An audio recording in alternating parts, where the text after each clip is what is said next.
Talvez o maior erro de muitos cristãos seja tentar construir morada em um lugar onde Deus disse que somos apenas peregrinos. Nós vivemos cercados por uma cultura que nos ensina a buscar pertencimento, reconhecimento e segurança nas coisas dessa terra. E sem perceber, começamos a agir como se este fosse o nosso destino final. Mas toda vez que tentamos fazer deste mundo o nosso lar, o coração continua inquieto. Não porque Deus nos abandonou, mas porque fomos criados para algo muito maior do que tudo o que este mundo pode oferecer. E hoje você vai entender o que significa viver como um verdadeiro peregrino, porque o seu testemunho é a maior pregação do reino, e como seguir os passos de Cristo transforma a sua caminhada, mesmo em um mundo que insiste em seguir na direção contrária. Ei, desperte, Rodolfo Camilo aqui com mais uma mensagem do Reino de Deus para você que decidiu despertar. E eu quero falar com você hoje sobre peregrinos. E a primeira chave que eu quero deixar no seu coração é: você não é desse mundo. Você precisa se lembrar disso, e eu estou aqui para te lembrar isso. Você não é desse mundo. 1 Pedro, capítulo 2, verso 11 e 12 diz: Amados, peço a vocês, como peregrinos e forasteiros que são, que se abstenham das paixões da carne, que fazem guerra contra a alma, tendo conduta exemplar no meio dos gentios, para que, quando eles os acusarem de malfeitores, observando as boas obras que vocês praticam, glorifiquem a Deus no dia da visitação. Sabe, o mundo vive hoje o fim dos tempos. Vemos aos montes maldades e atrocidades como nunca vimos antes. As pessoas perderam o amor, a esperança e a fé em Deus e na humanidade também. E o mundo caminha para o fim não por estar chegando a um prazo de validade, mas pelo fato do homem estar indo cada vez mais longe da presença e do caráter de Deus. Cada vez mais distante do que eu entendo como o reino de Deus. Porque na medida em que a raça humana caminha na direção oposta da presença de Deus, mais longe ela fica do amor, mais longe ela fica da esperança, da paz e da luz. Por isso que o mundo está assim hoje. E eu quero que você pense algo comigo. Deus fez o universo, o mundo, os seres humanos, e durante toda a história da criação, nós lemos que ele se decepcionou com a humanidade, com a desobediência e com a perversidade do homem. Mas, mesmo assim, ele sempre executou um plano de resgate. Foi assim com Noé, foi assim com Abraão, foi assim com Moisés, foi assim com Jesus. Ele podia ter simplesmente desistido, deixado que nós, a raça humana, acabássemos com tudo aqui e com nós mesmos. Mas não, ele mandou Jesus, o plano perfeito. E Jesus veio com uma mensagem central: o Pai me enviou para lhes trazer o reino dos céus. E nós, recebendo essa mensagem, nós precisamos entender que não somos desse mundo. Nós não podemos contribuir para os sintomas do fim que falamos agora há pouco, que tem como base o que está escrito em Mateus 12, verso 12, pelas palavras do próprio Jesus: e por se multiplicar a iniquidade, o amor de muitos se esfriará. Jesus deixou o motivo pelo qual o mundo iria chegar ao fim. Por se multiplicar a iniquidade, o amor de muitos se esfriará. Mas o que está escrito nos versos 13 e 14 de Mateus 12, 12? Mas aquele que perseverar até o fim será salvo. E este evangelho do reino será pregado em todo o mundo, em testemunho a todas as gentes, a todas as pessoas, e então virá o fim. Então veja, nós, os que perseveram, não somos daqueles que contribuem para os sintomas do fim. Nós somos os que expressam o reino, os que perseveram. E perseveram em quê? Na caminhada cristã, no evangelho verdadeiro do reino, no caráter de Deus. Iniquidade que a Bíblia traz aqui nada mais é quando alguém faz algo com aparência do bem, mas quando na verdade é do mal. É quando alguém faz algo em nome de Deus e da sua causa, mas sem estar verdadeiramente em Deus. Então o que precisamos fazer?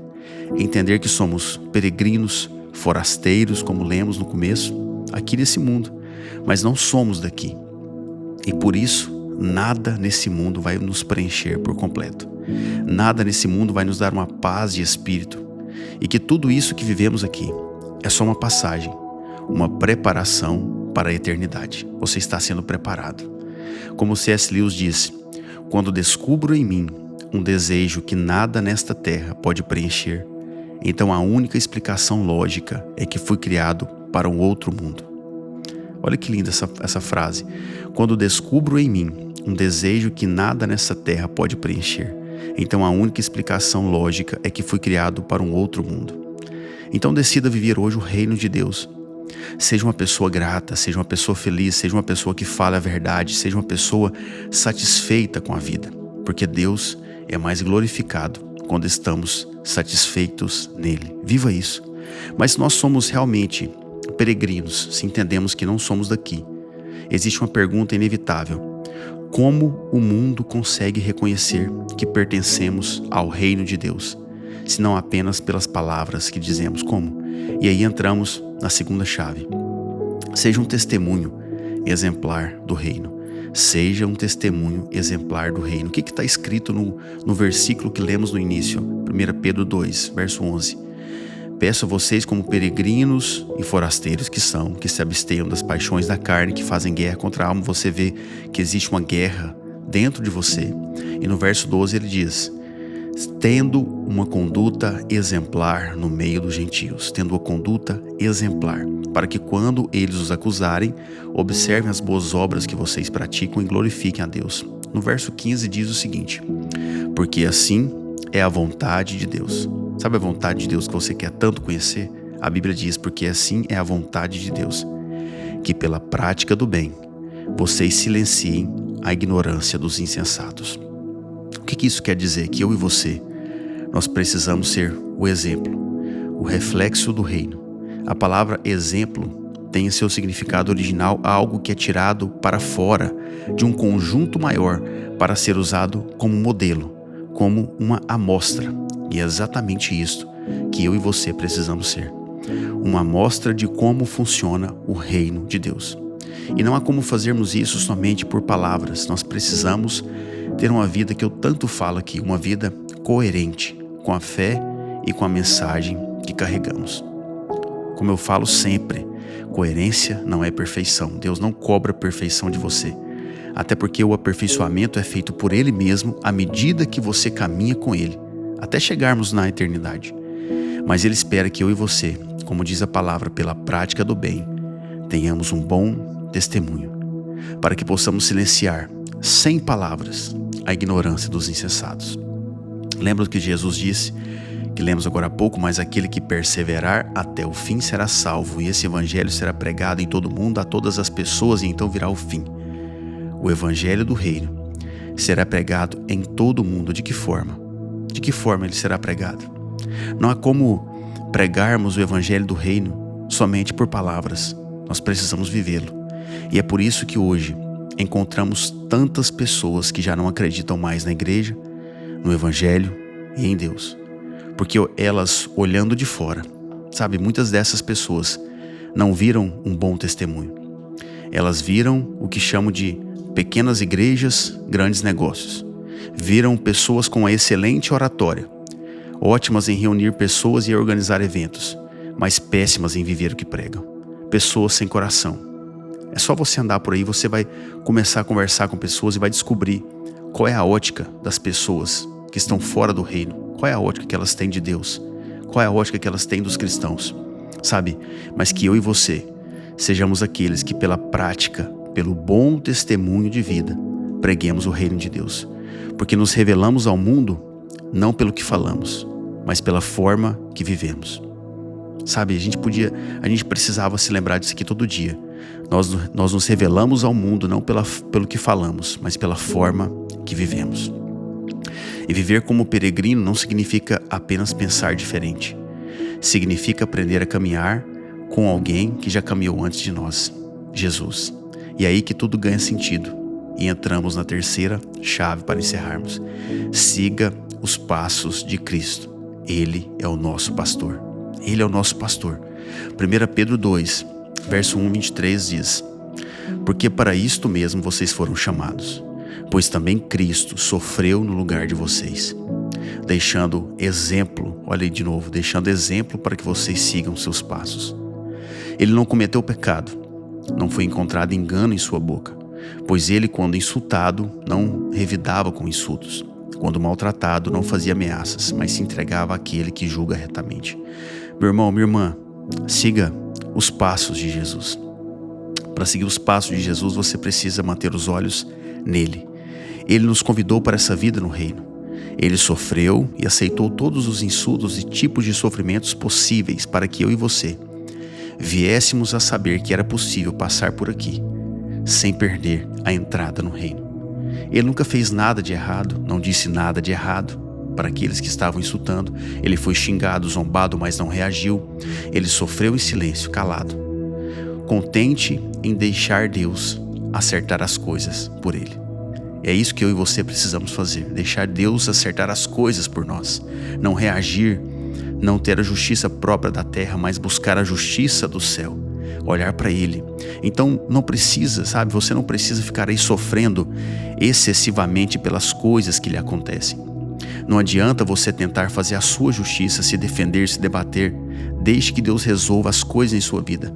A justiça dele é melhor do que a sua, tenha certeza disso. 1 Pedro 2, 24, 25 diz: carregando ele mesmo em seu corpo sobre o madeiro os nossos pecados, para que nós, mortos para os pecados, vivamos para a justiça.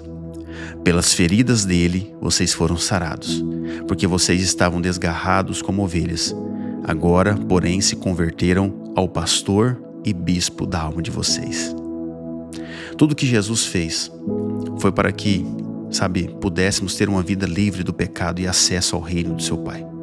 Porque ele veio para ser o plano perfeito, como falamos no começo. Aquele que falei lá no início da mensagem, um plano perfeito pelo qual Deus demonstrou que não havia desistido de nós. É só olhar para Jesus que você vai entender que Deus não desistiu de você. Antes estávamos perdidos, feridos, presos, mas agora somos chamados pelo nome e guardado até o fim pelo pastor da nossa alma, Jesus. Ele é o seu pastor. Ele é tudo que você precisa. É Ele que precisa conduzir a sua vida. Talvez hoje Deus esteja lembrando você de quem realmente você é. Você não foi criado para viver preso aos valores deste mundo, nem para encontrar sua identidade nas coisas que passam. Você foi chamado para viver o reino, refletir a Cristo e caminhar todos os dias na direção da eternidade, um passo de cada vez. Então, quando este mundo tentar convencer você de que aqui é o seu destino, lembre-se, este é apenas o caminho, não é a chegada. Permaneça firme em Cristo, persevere na fé, viva de forma que a sua vida anuncie a palavra e o reino de Deus. E acima de tudo, continue seguindo Jesus, o pastor da sua alma. Olha que forte isso, olha que lindo isso. Ele é o pastor da sua alma, ele tem conduzido a sua alma. Porque quem caminha com Cristo pode até ser peregrino aqui nessa terra, mas nunca estará perdido. Ele está com você. Eu quero orar pela sua casa, pela sua vida, se você puder, feche seus olhos. Pai, em nome de Jesus, obrigado pela tua palavra, que é pura, que é viva, que é eficaz, Deus. Nós te agradecemos por esse momento. Nós glorificamos o teu nome, Pai. Nós pedimos para que o Senhor esteja conosco hoje, conduzindo os nossos passos, conduzindo a nossa alma, conduzindo as nossas emoções, nos ensinando, nos capacitando a cada dia. Eu intercedo por essa pessoa que me escuta, Deus, para que ela seja cheia da tua palavra, cheia da tua presença, cheia da tua verdade, que ela seja transformada dia após dia, Pai, e que o Senhor lembre ela todos os dias da verdadeira identidade dela, em nome e para a honra e glória do Senhor Jesus. Amém? Amém? Que Deus abençoe você, a sua casa, a sua vida. Se você está escutando pelo Spotify ou YouTube, comente aqui. Se você está no grupo, reaja aqui a essa mensagem, manda um sinal de fumaça, alguma coisa, e envie para alguém, compartilhe com alguém e deixe que o rio corra através da sua vida, em nome do Senhor Jesus. Amém? E eu termino te lembrando: desperta, tu que dormes, e Cristo te iluminará.